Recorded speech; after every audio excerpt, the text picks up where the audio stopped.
ان صدقۃ الفطری واجبۃ علی کل مسلم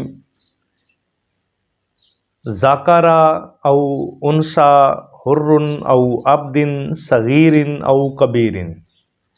آقا علیہ السلام نے فرمایا یہ جو صدقہ فطر ہے یہ ہر مسلمان پر واجب ہے، چاہے وہ مرد ہو، عورت ہو، آزاد ہو، غلام ہو، بچہ ہو، بوڑھا ہو۔ کوئی بھی صاحب نصاب شخص جب روزہ رکھتا ہے تو روزے کی یہ زکوٰۃ ہے یہ اس کو ادا کرے گا۔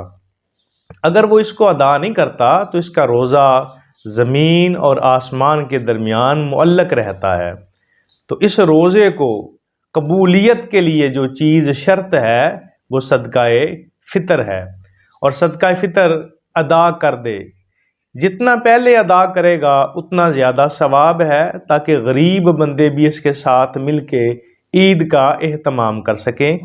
کیونکہ صدقہ فطر آقا علیہ السلام نے فرمایا زکوٰۃ الفطری طہر الصیام من اللغو، روزے کی حالت میں انسان کے منہ سے جانے انجانے قصداً یا بغیر ارادے کے کوئی ایسا جملہ نکل جاتا ہے، فسق قسم کا جملہ، تو یہ جو رمضان کے مہینے میں انسان اپنی زبان پہ کوئی برا جملہ بھی نہ لے کے آئے، کسی کو گالی نہ دے۔ اب اگر اس نے یہ فعل کر دیا تو اب اس کے روزے کی طہارت یہ ہے کہ جب وہ صدقہ فطر ادا کرے گا تو اس کا روزہ پاک ہو جائے گا، وگرنہ روزہ بھی پاک نہیں ہوگا اور روزہ درجہ قبولیت تک نہیں جائے گا۔ تو اس میں 4 قسم کے درجات ہیں۔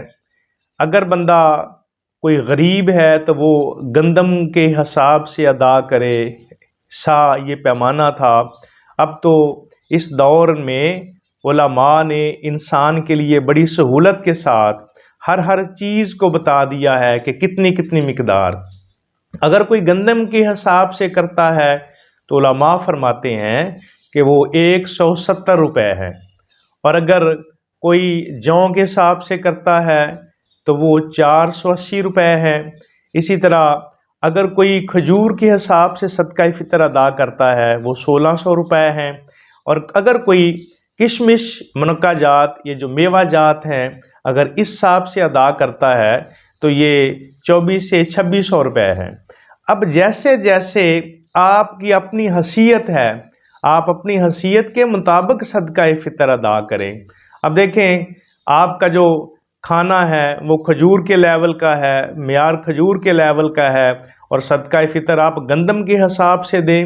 میں تو کہتا ہوں اگر 170 بنتے ہیں تو 200 دیں، اگر 480 بنتے ہیں تو 500 دیں، اور ہمیں چاہیے کہ زیادہ سے زیادہ اللہ کی راہ میں دے، اور ہر انسان کو یہ چاہیے کہ جو بھی ہے اس کو صدقہ فطر یہ جوں کے حساب سے ادا کرے۔ اگر واقعی جو بالکل غریب ہے وہ گندم کے حساب سے ادا کر لے، وگرنہ جو بھی تھوڑی تھوڑی حیثیت رکھتا ہے اسے جوں کے حساب سے ادا کرنا چاہیے، اور یہ شروع میں ادا کر دے، جتنا جلدی ادا کرے گا اتنا زیادہ ثواب ہے۔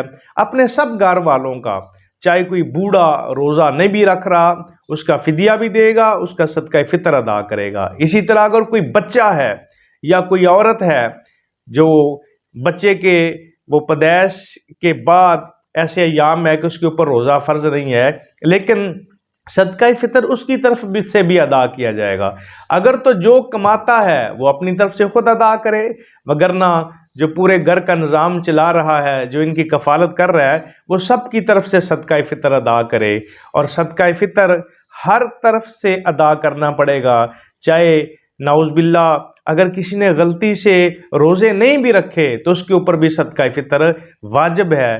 گناہ گار تو ہے روزے نہ رکھنے کی وجہ سے، اب ایک اور گناہ نہ لے کہ صدقہ فطر بھی ادا نہ کرے۔ اللہ ہمیں اپنے نبی کے حکم کے مطابق دین پہ عمل کرنے کی توفیق عطا فرمائے۔